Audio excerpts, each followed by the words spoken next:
Good afternoon. We'll start off as always with the slides that give an update of where we are up to, and hopefully they're up on the screen at the moment. You will see that overall for Greater Manchester, there has been a decline in prevalence of about 10%. So the overall direction of travel is still good. There are a couple of outliers there, particularly Bury, where you see that the number in Bury has gone up. It's still a lot less than it was 3 weeks ago. We can't find any particular explanation for that. There don't seem to be any particular outbreaks there, but obviously that's a slight cause for concern that we have got that reversal. And I think still a slight cause for concern that although the numbers overall are going down, it's quite a slow rate of decline, certainly compared to other parts of the country, and it does reinforce the message to people that given what the Prime Minister had to say about being driven by data rather than dates, that we still have to follow all the current rules about lockdown in order to get those numbers down further. I think there's another reason as well, is that even when we take the pressure off the NHS, high prevalence rates is how we get mutations, how we get variants, how we could potentially undermine the treatments we have got, particularly the vaccination. So it's really, really important that we continue to follow the rules and get those rates down. Can we go to the next one, please? This is the age profile. Again, if you look at the Bury slide, there's been a little bit of an upturn in the 65 plus. Elsewhere, in fact, most places, it is still predominantly working age population where we are getting positive tests. Next slide. This is the weekly pillar 2 testing. This has gone down because we've had a half term, so a lot of that school testing has gone down. That's going to increase, and of course in a couple of weeks' time it will increase very, very significantly. So we are going to see some big changes in this. Next slide. Care homes stable. We'd like that to come down, but I think the stability shows that we are managing to contain outbreaks and risk of outbreaks in care homes. And as pointed out in previous weeks, we've now offered vaccinations to all staff and residents in care homes as well. Next slide. This is what's happening in our hospitals, and it is the case now. We're fairly clear that we've reached the peak of the crisis, probably reached that a couple of weeks ago. Admissions are going down, which is very, very good news indeed. And the number of ICU beds is relatively stable in numbers. It's not going down again that quickly, but that was to be expected anyway, probably at least until the end of this month. So that's the figures that will come up in probably 2 weeks time. The super surge beds have now gone. The occupation of the Nightingale is going down, and it's still on schedule to cease operation by the end of March. Still a long way to go before we could say that we're able to start to return to anything like normal. And indeed, the hospitals are predicting that we'll probably have this number of ICU beds occupied, not necessarily with the same proportion of COVID patients, probably until early April. Next slide. This takes us to vaccinations being presented slightly differently to previous weeks, looking at broad age bands. I can just say for these age bands, it is the totality of the population in those age bands. It's not picking particular sectors out. You'll see for 70 pluses, 91%, which is I think really, really good figure. Certainly exceeds what you would normally get with, for example, flu vaccinations. A long way to go with 50 to 69-year-olds now, but we're making a lot of progress there. And of course, the bulk of the 18 to 49-year-olds will be those people with critically vulnerable health conditions that entitle them to get their vaccinations in the early round of vaccines. As a proportion of the population, you see the figure is 34%, and I think that is marginally above the national figure at the moment. It's not a competition, of course, because we want to get everybody done everywhere, but it does show that we are making good progress into the target of being able to offer everybody a vaccine, but also to be able to get to all of the older people and most vulnerable people by at some point in April. And I think that is probably it from me at the moment. Thanks very much indeed, Richard. So I'll hand straight over now to Baroness Bev Hughes for an update on policing and enforcement issues. So Bev, over to you. Thank you, Andy. Well, good afternoon, everybody. First of all, I just want to start by giving all our condolences to the family of PC Jonathan Wayne, who died last week after testing positive for COVID-19. The third member of staff of Greater Manchester Police to have succumbed to the virus. PC Wayne, known to his colleagues and his family and friends as the Duke, was a dedicated and very popular police officer working in the Bury district, and he will be badly missed.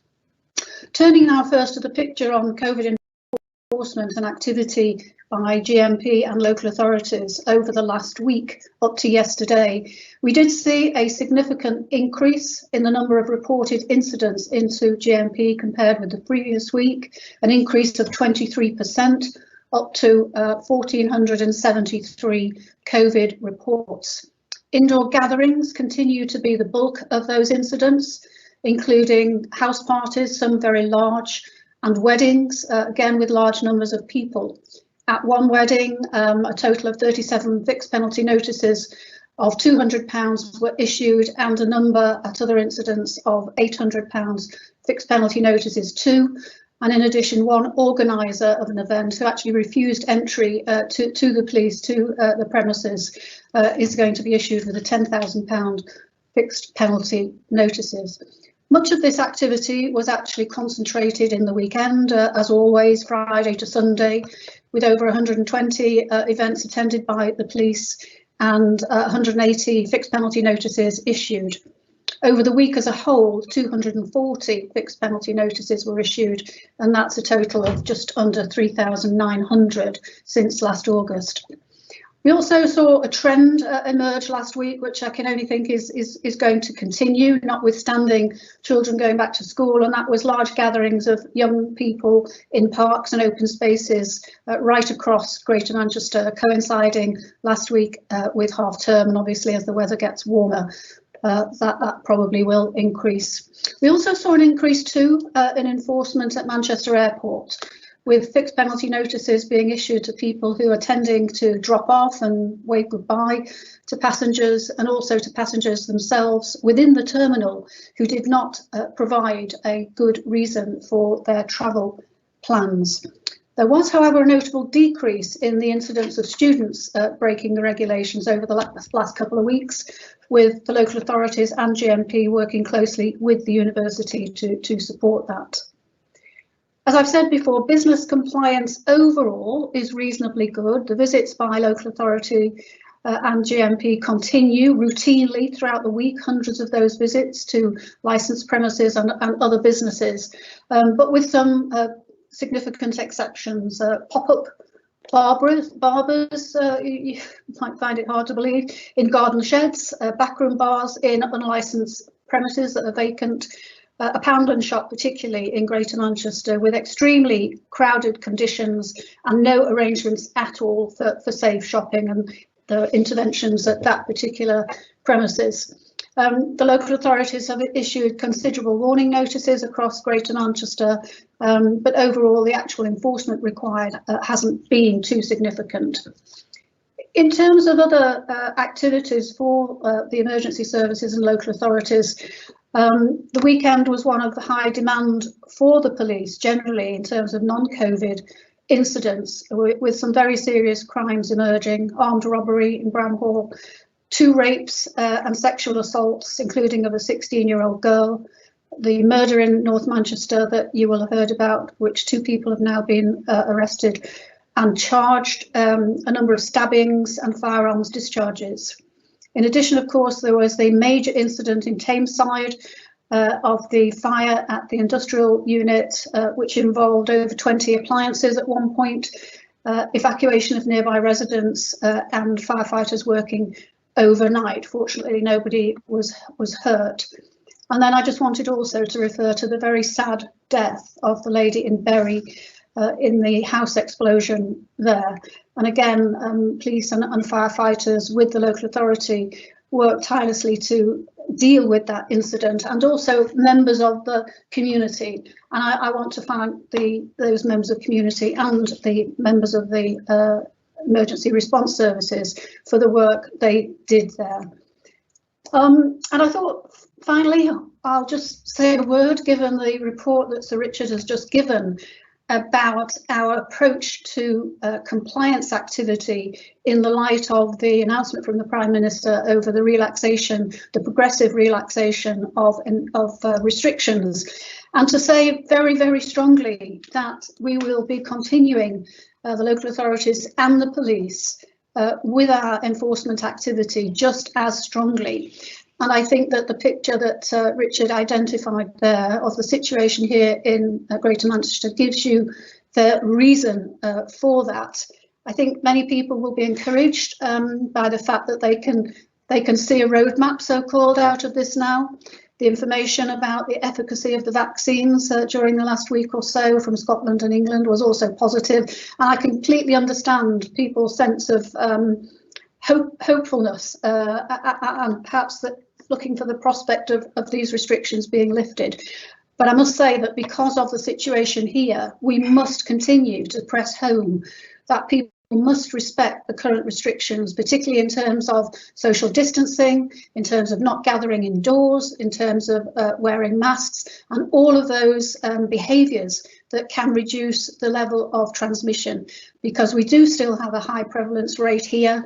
Every opportunity for the virus to infect another person is an opportunity for that virus to produce a mutation, and we have no control over the character of that, any mutation, any variant in the virus that could ensue from that. So it's vitally important that everybody continues with the behaviours we're asking them to comply with, and certainly the police and local authorities will be continuing their efforts to make sure that happens.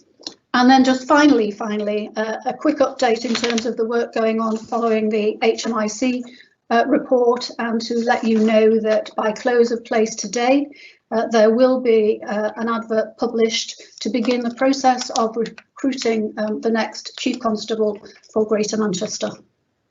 Thank you, Andy. Thank you very much indeed, Bev, and I would just want to echo my condolences to the family, friends and colleagues of PC Jonathan Wayne, and to recognise his service to the communities of Greater Manchester. So just to turn finally to the announcements this week from the Prime Minister on the roadmap out of the pandemic. We all hope it will be. And certainly our overall response is that it certainly feels like our voice has been heard, that the position that Greater Manchester put forward to the government very much is embodied in the logic of the roadmap, working through the stages. It seems to learn the lessons of last year with the national phased response to the release from lockdown, which was certainly something that we wanted to see. A cautious approach, which is right, given the figures Richard gave at the beginning, certainly here, given the higher case numbers and the new strains that there are around. One note of concern was that while tiers were not front and centre, tiers were not disappeared completely. And it would be our view that this approach that's been laid out should now be the approach for the rest of 2021. And when the data is reviewed at these periodic review points, we should be moving at the country nationally should be moving at the pace of the slowest, because obviously the context is a different one now in this year compared to last, with the new strains and the signs of how quickly they can spread from one part of the country to another. But overall, we welcome what was announced. The logic of it feels right. And now we're looking ahead to the budget next week, and we're hoping that the budget will very much support the roadmap that's been announced. We would argue that the single biggest risk to the roadmap holding together is the issue of self-isolation support, or indeed the lack of consistent and comprehensive self-isolation support for people who need it. We know the head of Test and Trace has said that every day 20,000 people are contacted and asked to self-isolate, but say they are unable to do so, mainly for financial reasons. We would estimate that at least 1,000 of those people live in Greater Manchester, possibly more. And of course, that remains a major gap in our defences if those people are unable to stay at home, and of course then going out into workplaces and into the community. So this issue has to be fixed if we're to make this roadmap watertight, as it needs to be. So we call on the Prime Minister and the Chancellor to fix this issue in the budget next week. It isn't just the need for good financial support, fair financial support available to all who need it, although that is of course critically important. We also need to follow the SAGE recommendation around job protection, so to ensure that people can't be made redundant during a period of self-isolation and their jobs be protected in law. We believe this is critical to ensuring that the timetable set out by the Prime Minister can be followed, and we hope that the budget will bring news on that, and that finally SAGE's recommendations on self-isolation support are implemented in full. If I just turn more broadly to the question of economic support for individuals and businesses, I think we have a slide which we can show you, which summarises the current position with regard to economic and business support in Greater Manchester, and you will see there's a very significant number of people still on furlough, 155,000. That was at the end of last year, with 75,000 claims made to the third round of the self-employment income support scheme. You can see the figures there for the business interruption loans and the bounce back loans, and more than £200 million has been paid out in business grants by GM districts, including over 23 million through the discretionary grants as of middle of this month. So a significant amount of support there. However, obviously more is going to be needed now to follow the logic of the Prime Minister's roadmap. We continue to have a particular concern around hospitality, and of course hospitality is further back in the queue, if you like, of businesses to reopen, behind retail, which gives rise to concerns about whether or not those businesses can survive. The partial reopening that is allowed does give rise to some concerns that furlough may be removed once there is the possibility of businesses opening to customers outside, providing meals and drinks outside. Of course, that is not in the gift of every hospitality business in Greater Manchester. So what we want to see is the Chancellor to commit to a furlough scheme which follows the logic of the roadmap and maintains access to the furlough scheme for as long as businesses will need it, particularly businesses in the hospitality sector. And that goes too for having a further phase, a fourth round of the self-employment income support scheme, which we believe is crucial. We'd like to echo calls from business for continuation of business rates relief and reduction of VAT. But I'll finish on the point that I have raised on this briefing before around those excluded from public support, estimated to be around 3 million people who for various reasons have not received any financial support over the last year. Now, I think finally we have evidence of what this means in the Northwest. You may have seen research from the National Institute for Economic and Social Research at the weekend, which shows an alarming rise in households in destitution in the Northwest of England. Nationally, the number of destitute households has risen by, well, it's doubled over the last 12 months. Here in the Northwest, the increase has been sixfold. And in the words of the NIESR, they call this terrifying with regard to the Northwest economy. They point to a lack of resilience in our economy, but also to the fact that some of the sectors that are very significant in the Northwest economy have been the most exposed to the pandemic. And in some ways, it puts the evidence behind kind of the themes we've talked about all the way through this pandemic, particularly the debate we had with the government about Tier 3 last year.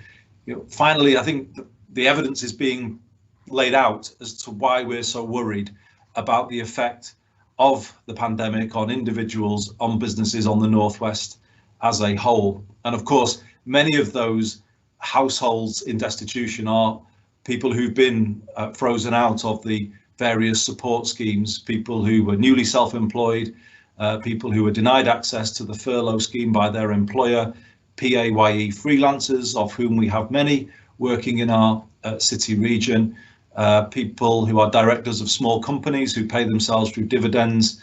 There are a lot of people who are now pretty desperate, given the year that we've all had, but particularly that they've had without financial support. So we will be holding another event with Excluded UK this evening with our colleagues in the Liverpool city region, joined by other people who are joining the campaign. John Caldwell, Martin Lewis, Gina Miller.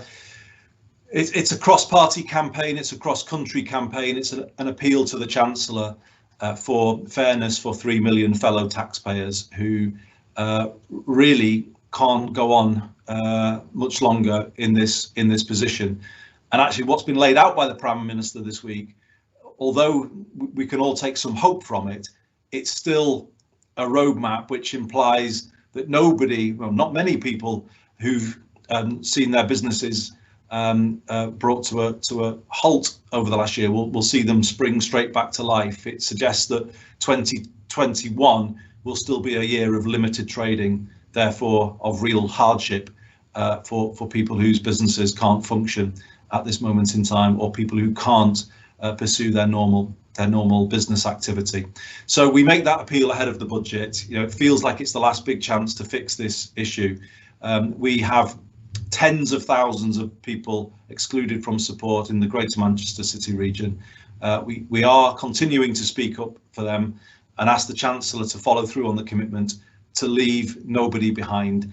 The budget is the time to show that, and to carry all of the country through the remainder of this pandemic so that we're all ready for a recovery as soon as that time comes. But we all feel a bit more hope this week that time is coming. But this is an unfinished piece of business that needs to be corrected at the budget next week. So I'm going to leave it there. Thanks for listening, everybody, to our update. I'm going to hand back to Ross, who will do his normal job of taking us through your questions this afternoon. Ross. Thanks very much, Andy. I'm going to go to a question from Jen Williams at the MEN to yourself and Richard. Jen says, our analysis suggests infection rates are now going up in 1 in 6 local authority areas nationally.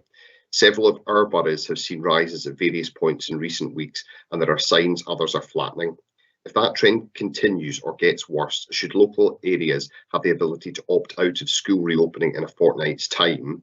And how would you like to see the potential local restrictions referred to in the government's roadmap mooted as a way of keeping a lid on variants and spikes in case rates work?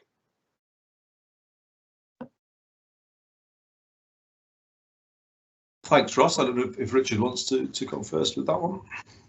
Okay, if start on that. First of all, I think ultimately we want to get to a position where we can have very localized contained schemes, but at the moment the prevalence rate is too high for that. So we do need to bring the overall prevalence rate down. And clearly there are concerns, as I mentioned in the introduction, about what's happening in parts of Greater Manchester, and never mind comparisons with the rest of the country, and that we're not going down fast enough. And we have seen one area increase over the past week, and that's too early to say that that is a trend, but it is an area for concern. What we need to recognise, though, that that's a concern from when the schools were closed. So I'm not sure that reopening schools is going to have a massive impact on that. I think it's rather more to do with the fact that large numbers of Greater Manchester people have to go to work, whatever the conditions of lockdown. I think our most recent survey shows that over 60% of the working age population still are having to go to work regularly, and that's quite often in circumstances where it's hard to avoid mixing with other people. And clearly, what we say, we need to accelerate the vaccination programme if we can, and get everybody vaccinated. But we do have to continue to urge people to follow the rules around social distancing, around hygiene, about not having mixing that is social mixing that isn't allowed within the rules, because otherwise we're not going to get, when we reach the dates, the data that says that we are going to be able to start unlocking. Andy, do you want to come in on that one as well? Yeah, just to add, Ross, I think like Richard, everybody wants to see children back in schools, students learning again, and of course it has an impact on the wider family if they're not in school, as Richard was saying. One thing I did question in the roadmap was the logic of bringing all year groups in all schools and colleges back on the same day in all parts of the country. I would go back to an approach I've mentioned a few times around schools, which is allow more discretion and flexibility at the local level, head teachers working with directors of public health and councils to vary from the timetable, or to phase the return if they judge that that is the safest and the right thing to do. So I have heard that there is some flexibility in the arrangements. I'm not sure whether it's sufficient, but I would certainly call for that approach to be applied, particularly where we do have boroughs beginning to show a rise in cases. That would imply to me that a more cautious approach to the return of students to school and colleges would be called for. In terms of the local restrictions, obviously they were spoken about in the context of containing new strains. So I would hope that is talking about highly localized measures as opposed to a return of the tiers. I hope we have consigned the tiers to history for the reason that they were not particularly effective. They were certainly divisive, and I think caused considerable confusion. I think the roadmap, the logic of it, I think it's evident in the response it's had. It is more broadly supported, and therefore I think the government should stick with this approach, but of course consider highly localized action, working in partnership with regional and local bodies to deal with any implications of new strains. And obviously we've seen that in the City of Manchester over the last couple of weeks with the effective action taken by the City Council. So I think what I would say, Jen, finally on this is, this underlines 3 times for me the importance of getting the self-isolation support right. Anecdotally, I have heard that that's been an issue in the communities affected by new strains, and if it's not fixed, the restrictions in those areas, localized restrictions, wouldn't be effective anyway. So this issue, I think, just isn't going away, and it needs to be settled once and for all. But I understood that the Prime Minister to be talking about would be more highly localized action as opposed to any return of the tiers, although it's not completely clear at this stage. Thanks, Andy. On a similar topic, there's a question from Liam O'Donoghue at BBC Northwest Tonight to yourself and Richard. How worried are you that the government's relaxation of lockdown rules may be too early for the Northwest, given that the Northwest weekly case rate at 155 cases per 100,000 is almost double the rates of London and the South East, 84 and 82 respectively? Do you want to take that one first? Or yeah, I'll take it, and then maybe Richard wants to come in. And obviously, Liam, you know, we did make that critique of what happened last year after the first national lockdown. And I think it's now broadly accepted that it was lifted too early for Greater Manchester and the wider north of England. Obviously, this is a very different approach to the release from lockdown. As I've said, it's a cautious approach, it's a phased approach. Last time we went quite abruptly in some ways from national lockdown to, you know, encouragement for people to go out and socialise. Now that clearly isn't being done at this time. It is, if you like, at intervals, and there's plenty of time for the data to be considered. So, of course, we are concerned about the case rate in the Northwest. It reflects, I think, the story of this pandemic, that we have a sort of residual reservoir of infection that is there within our communities, and it's there for some of the reasons I've touched on already this afternoon. The fact that many people have not been able to stay off work when perhaps they've needed to because of the nature of their work, and the fact that they won't be paid if they do. I mean, these are the reason why we keep going on about these things, is because these are the reasons that are, you know, driving a higher case rate in some of our poorest communities. And, you know, that these are the things that have to be fixed then to take away some of the concerns that you are talking about. And the longer they're not fixed, the more that concern persists. But I think this is a different approach, which means that it isn't strictly comparable to last year. But to echo Sir Richard at the start, it really does mean that people have got to be disciplined when it comes to following the rules, because the case rate is, of course, much higher than it was when the first national lockdown was released last year, massively higher, actually. And of course, we have the added challenge of new strains of the virus around. So I think the approach is right, but the risks remain very high indeed. Richard, did you want to come in on this one as well? Just to add a couple of things, if I can. I'll first of all actually apologise if I seem, for those of you looking a little bit distracted at times. It's because I'm struggling with the technology. Nothing new about that, I'm afraid, over the last 12 months. First of all, the number of cases now is down low enough that we are seeing the reduction in admissions to hospital. We're seeing actually a reduction in acuity of cases in hospital as well. And if the fundamental purpose of the lockdown was to make sure that the NHS didn't fall over, that we were able to take the pressure off our hospitals. And it seems that where cases are at the moment, we are doing that.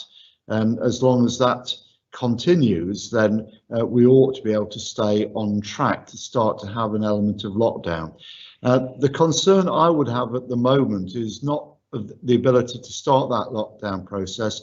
It is, I think, what the Prime Minister has described, the non-reversibility of that. And it's bad enough for businesses and the people who work in those businesses for them to be closed for the length of time we're talking about. It will be even worse for businesses to start to open in April, May, June, and then have to close again. And that's, I think, probably, if I do have a concern at the moment, it would not be that we are to go down that reopening route. It is that, though, that people start to behave too casually, too quickly, and far from being non-reversible, that in a few months' time we're back where we started. That would be disastrous. Thanks, Richard. Andy, a question from Andy Bounds at the FT, and Richard, you may want to come in on this one as well. The Prime Minister denied at PMQs that there has been a cut to the TfN budget. What is your view of TfN's role and the government's commitment to Northern Transport? Andy, do you want to take that one first? Yes, thanks, Andy. I saw reports of the Prime Minister's comments, and I cannot see how he will not have to correct the record, because there has been a 40% cut in Transport for the North's core budget. We debated it at our board meeting just a few weeks ago. It came as a bolt out of the blue. It was a surprise. It comes at a time when Transport for the North is articulating the North's voice, the North's view, back down to government on the integrated rail plan, both the plans for Northern Powerhouse Rail and HS2 and how they interface in the north of England. So it couldn't be worse timed, actually, and it does raise fears that there is a wish in Whitehall to sort of turn down the volume on the Northern voice at this particular time, because obviously we will argue for the ambitious vision of pan-Northern Rail, which was announced by George Osborne in Manchester in 2014, when he said he wanted a world-leading rail network to bring together the cities of the North. We are still arguing for that through Transport for the North, and it doesn't build confidence in the North at this particular moment in time to see a budget cut of that size. So the record, I think, will need to be corrected, because there has been a cut. If the Prime Minister was unaware of that cut, perhaps it might now be reversed, which obviously would be welcome from our point of view. But I think there is a job of work to be done here to build confidence in the government's plans for the North. There is a sense that ambitions are being lowered, and TfN, if it exists for anything, is to fight for that high ambition for rail infrastructure across the north of England. We've been repeatedly promised it by the government. The fear is that the budget for HS2 in the south is set in stone, and therefore the government are coming to the north for cuts, and that is the age-old story when it comes to transport in England and in the UK, and it's why we're standing out against it. So I think there's a lot of confusion and uncertainty around at the moment about the government's plans for rail investment in the north. The cuts to the TfN budget have not helped at all,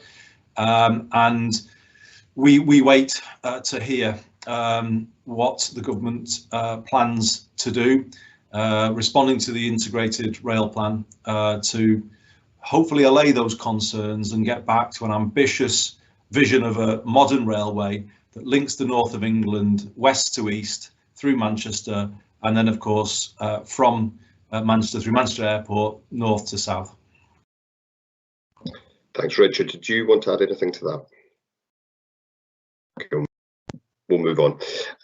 Question from Michael Gaffney to, I think, Richard, if you want to take this one in the first instance. Michael Gaffney from Heart and Smooth Radio. A couple of quick questions. Should we use the spare vaccine capacity at the Etihad to vaccinate teachers? Should teams be going door to door to give out jabs in the communities with low uptake? And is reducing vaccine supply in high performing areas so slower ones can catch up rewarding failure? Okay, I think we've argued here in the past that once we got through the first 4 priority groups, that we ought to start looking at occupational risk. And going back, if the objective initially was to take the pressure off our hospitals to save lives, that's done predominantly through those top 4 groups. And I think we are now in a position that we ought to be being offered the flexibility at a local level to make sure we maximise the capacity we've got, and through, amongst other things, being able to use to be able to offer vaccinations for people at high occupational risk. We also have data now from Public Health England on cases so far which occupations are most at risk, and I think it's actually bus drivers or public transport workers that come top of the list. So I know the question was specifically about teachers. I'd want to answer more generally. I think I would want to be in a position now where our directors of public health did have that flexibility to be able to use spare capacity to offer vaccinations to those people where the evidence says that they are at occupational, that there is an occupational risk to them. And in terms of going door to door with jabs, well, we've just been going door to door in parts of Manchester with testing, and it's worked relatively successfully. We've got vehicles that we could use, and certainly the Director of Public Health here would like to have that opportunity to have mobile testing, as well as to be able to take tests to communities rather than require them to come to a small number of fixed sites. So I think, yeah, we would like to be able to do that. And on the final question, and again, we've argued here, is that the prioritisation of vaccination ought to take account of health inequalities. And health inequalities are most profoundly felt in those areas where there's perhaps greatest vaccine hesitancy. If we're serious about tackling health inequalities, and again, this does come down to saving lives and taking pressure off the NHS, then we ought to be making sure that we do put additional effort and do prioritise being able to get vaccinated into those areas by every method available to us. So that's, again, it's slightly different to the way that the question was asked, but I'm very, very clear that we ought to be taking account of deprivation, health inequality in the way that vaccination programme is rolled out. Bearing in mind, the objective is to be able to offer everybody in the country a vaccine by the summer. Thanks, Richard. Andy, did you want to come in on this one? Only briefly, Ross, to reinforce what Richard is saying. I think, as colleagues know, I visited the mass vaccination centre at the Etihad recently, and it's an amazing operation. Dedicated people who've come together from a range of walks of life, ready to go. The frustration is that it's not operating at capacity, and it's significantly below capacity again this week. I've just checked that. It's not a problem about supplies. There are supplies in the centre. I think Richard's right. If we were to open up the national booking system to the remaining priority groups now, the groups 5 to 9, and particularly the groups lower down that list, people in at-risk professions could then come forward from all professions to book slots at the centre, particularly the people who felt most at risk. And we think that would be the right thing to do. We think the mass vaccination centre is probably going to be more attractive to people who've got the means to get around, who are more mobile, and potentially more in their 50s or their 60s.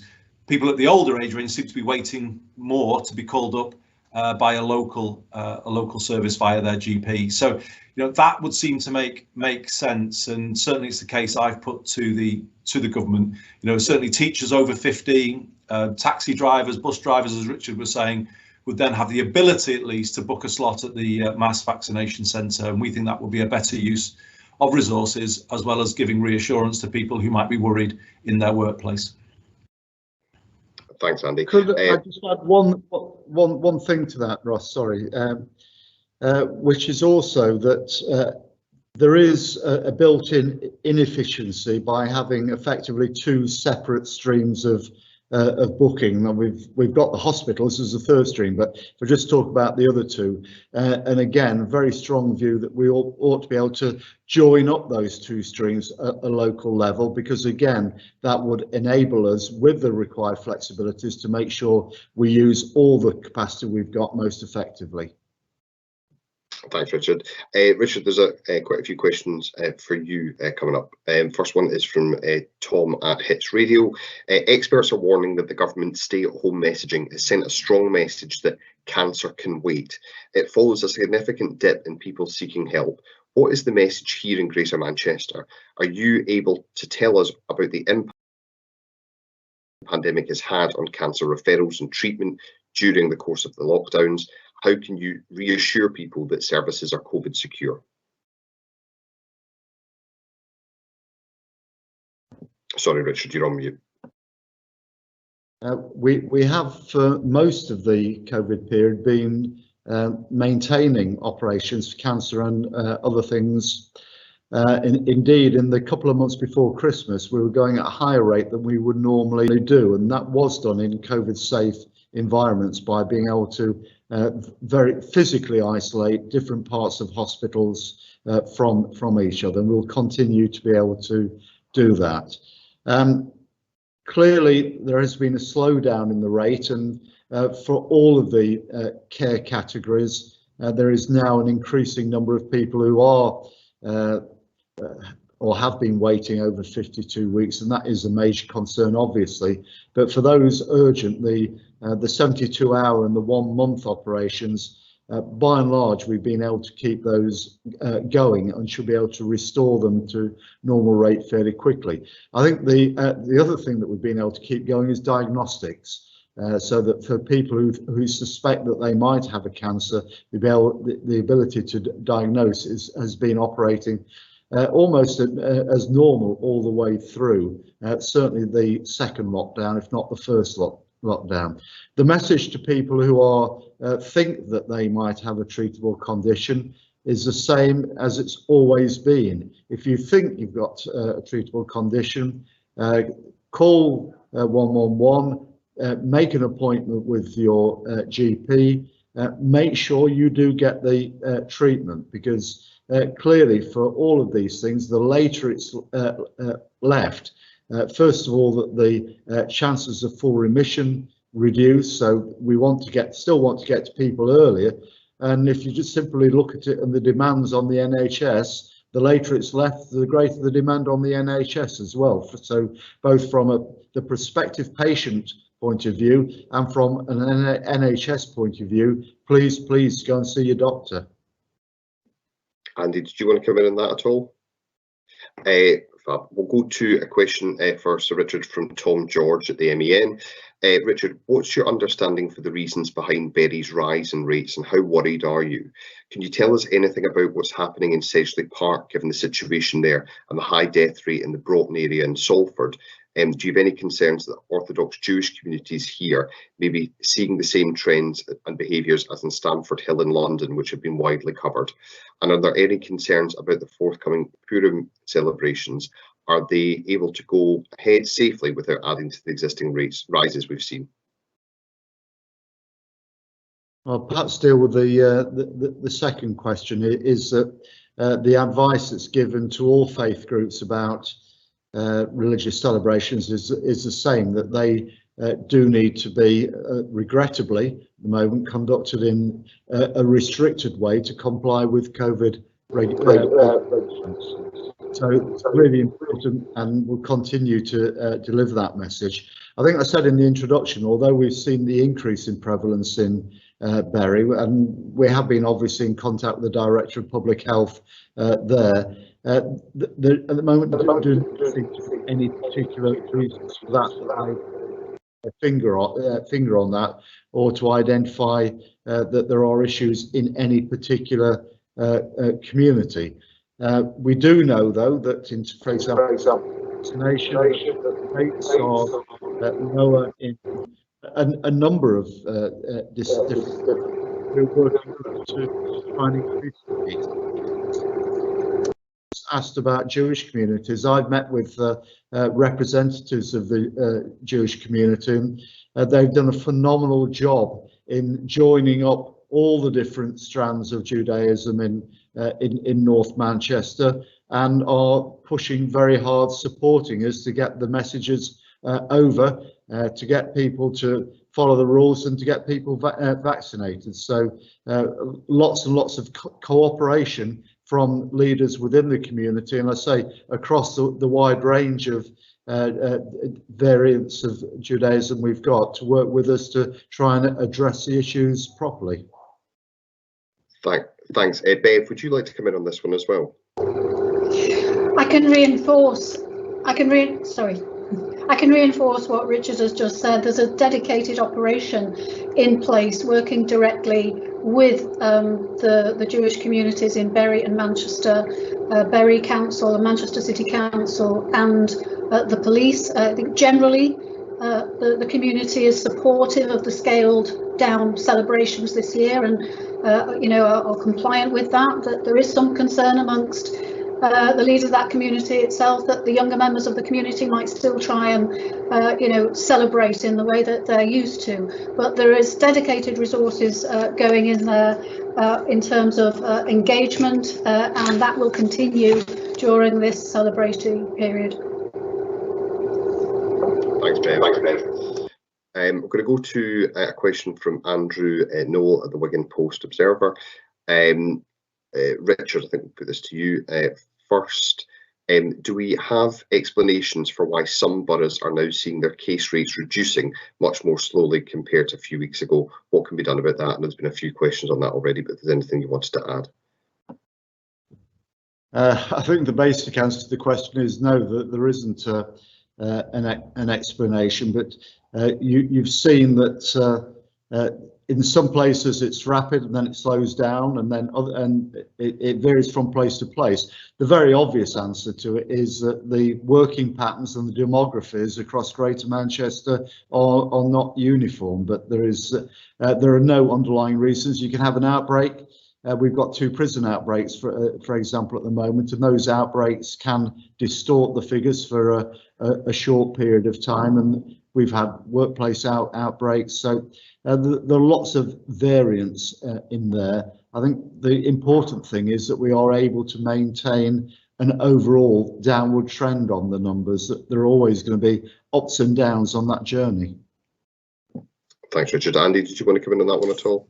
Only very briefly, Ross, to obviously support what Richard just said, recognising that there would now appear to be more volatility in the figures caused by the new strains. The extra transmissibility of these new strains seem to create a situation where the figures can flicker up quite quickly. I think in our case, Andrew, in the Wigan Borough, I think proximity to St Helens might be part of the reason. You know, we have a tendency at these briefings to look at Greater Manchester as an island. Of course, on our border, there are boroughs that have had significantly higher numbers of cases than we have had.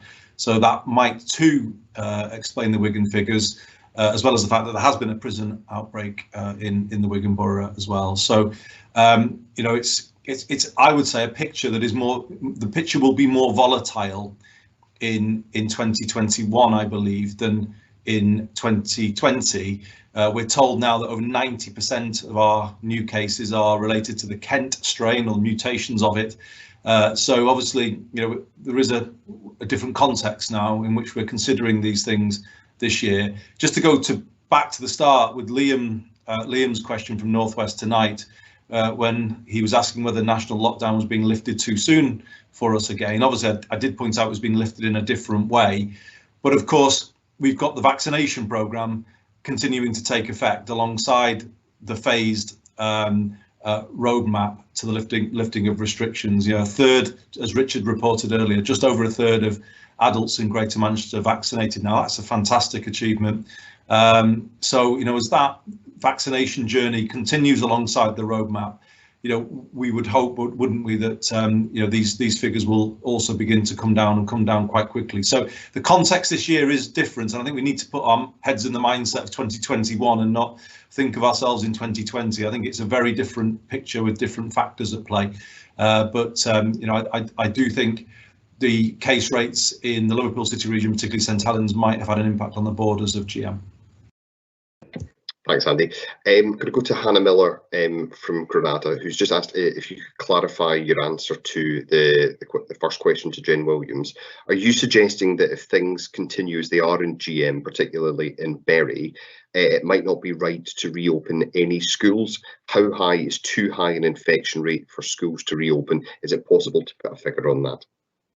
No, I wasn't saying that, Hannah, but thanks for asking the question, and it's good to be able to clarify. I would like to see schools return as quickly as possible. I did make the point when the roadmap was announced that, you know, in many ways the approach we'd applied to the country, in that we were kind of bringing things back gradually. I would have said we should have applied to schools, so maybe not all year groups all at once. But obviously that's a sort of argument that's gone, if you like. What I was saying in my answer to Jen was, So within the government's overall plan, still allow some flexibility for individual heads working with directors of public health and leaders of the local council and the council team to have some flexibility if there are particular localized concerns. And I'm led to believe that that has been built into the government's plan, and I will need to confirm that that is the case. It's what I've been told. But that is what I would want to see, that if there is a kind of a concern locally because of the case rate, that judgment can be made, not to close the schools per se, but to take perhaps a more phased approach to the return. What we wouldn't want to see is the overruling of councils and schools, as we saw in London before Christmas. I think you set a broad direction of travel, but allow some local judgments to be made in particular areas, and not apply blanket whole school closures in a borough or all opening. I think it's the presumption that we want schools to return as quickly as possible, but with the ability for heads to use their own judgment if they would prefer a more phased return. Thanks, Andy. I'm going to go to Kevin Fitzpatrick at Radio Manchester. It's a question to both you and Sir Richard. The Federation of Small Businesses and your political opponents are criticising what they say is a slow handling of grants to businesses and are sitting on millions. They say councils need to get it out quicker, particularly Manchester. What's your response? I think Richard first. Richard wants to do that. Yeah. I think we're not slow compared to others anyway, but I'll hand over to Richard. I think I'm slightly surprised. I've had no contact from the Federation of Small Business about this matter, and I think they're misinformed if they think we are slow, particularly in comparative terms. As far as my political opponents are concerned, certainly they've not raised this as an issue at all, but then it seems that they're too busy out breaking the COVID regulations, electorally campaigning in a way that's not allowed by the current rules. So they don't seem to be too interested in actually tackling COVID, probably the opposite at the moment. If I've looked at the figures, I've compared what Manchester's been paying out compared particularly to other big cities. We seem to be doing better than they are. I know we're not sitting on any applications. We can only pay out according to the applications we get in, and they're being processed very, very quickly. For the discretionary element of the scheme, that we've certainly just widened that scheme and have opened that up to applications, and we did that with a very, very, very quick turnaround. So I think we are doing actually a pretty good job of, and it's a very large job that we've had to put a lot of resource into in being able to process applications very, very quickly. And on top of that, we're not just sitting there waiting for applications. We have identified, as far as we can, all of the businesses we think ought to be applying for support, and we're contacting them. We're writing to them, we're telephoning them, we're sending emails to them to try and encourage companies to apply. So no, I don't think we're slow. I think we're getting on with it, and we are doing our best to get as much money out to business as quickly as possible. Thanks, Richard. Andy, did you want to come in on this one as well? Only briefly, Ross, to say, Kevin, that I think we're above, GM is above the England average. So there are many more that are behind us. There was a delay, I think, in terms of the criteria, so it wasn't clear at the start. And also, some of this funding, councils have been told, has to last until the end of the next financial year. So, you know, it's not the case of just get it all out the door. Obviously, it's been put in place to last right through the remainder of the pandemic. So, I think we will continue to do our best and to challenge ourselves. But I think it's misplaced criticism from our political opponents. It seems to be unfair criticism, given everything else our councils are facing right now. They're stretched on every level. I think they're they're doing a good job in difficult circumstances. Thanks, Andy. I think that's us for Good. today. Oh wait, there's one. Sorry, there's one more final one from Liam O'Donoghue that just came through for Sir Richard. It's asking Sir Richard, how can you criticise your political opponents for breaking COVID rules when a Labour councillor has been suspended from the Labour group for attending a wedding in Pakistan? Sorry, you're on mute, Richard. Very easily, that we have suspended a member of the Labour group pending investigation. We've not come to a judgment, so we've acted very, very quickly. In terms of political opponents in Manchester, there's at least one of them received a warning from Greater Manchester Police about the fact that they were breaking regulations and being out campaigning, and that part of the Liberal Democrat Party has done absolutely nothing about it whatsoever. Thanks, Richard. That's all the questions. I'll pass back to you, Andy, for any final thoughts. No, other than to thank everybody for your attendance again, and for all of your questions. Good questions, a lot of ground covered as ever. I think all eyes are on the budget now next week, and we need a budget to support this roadmap, and we need the government to stick to the logic of the roadmap. And as Sir Richard and I have said today, you know, get going more quickly on vaccination, particularly for those people at greater risk as a result of their occupation. So it's a position that is very much where we want it to be at this point in time, given everything and all the challenges that we face. It's a roadmap that we think has broadly got it right.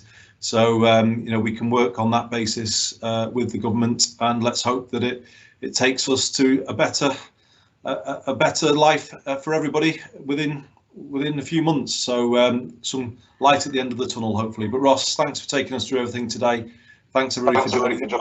We'll see you next week. Thanks, everyone.